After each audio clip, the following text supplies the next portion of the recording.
market today moving so quickly on, the growth sector in particular doing so well. This market's rallying on free money, optimism for potential further stimulus, but we really have to be concerned about valuations when we're well above 3,500 on the S&P 500, I believe.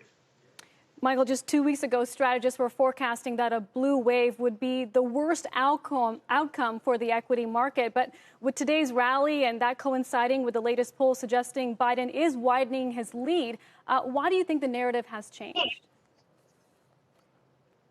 Well, I think for one thing, I think investors have looked back at the track record of what has happened historically when capital gains have gone up, because that's the obvious big downside for equity markets if there is a blue wave, an increase in capital gains taxes.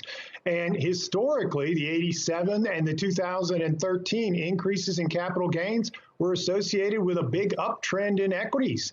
So, I think people have sort of like lost some of their fear of the blue wave. But the challenge is, and this is, I echo John's concerns, the challenge is that investors seem to have lost their fear of everything. They seem to be pricing markets as if we're going to get a big stimulus before the election. We're going to get the Fed cranking up the printing presses, and the election's going to be smooth as silk without any controversy. That seems to be setting us up for disappointment on one or more fronts.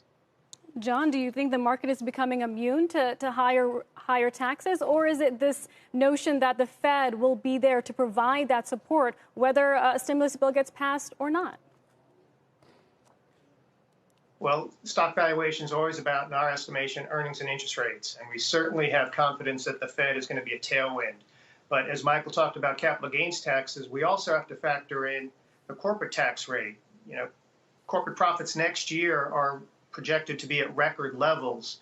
Yet if the corporate tax rate goes from 21% to 28%, as the Biden campaign has proposed, that could knock as much as 10 or 12% off corporate profitability. So when you have these liquidity-fueled days as today, that makes future gains suspect. Shepard Smith here. Thanks for watching CNBC on YouTube.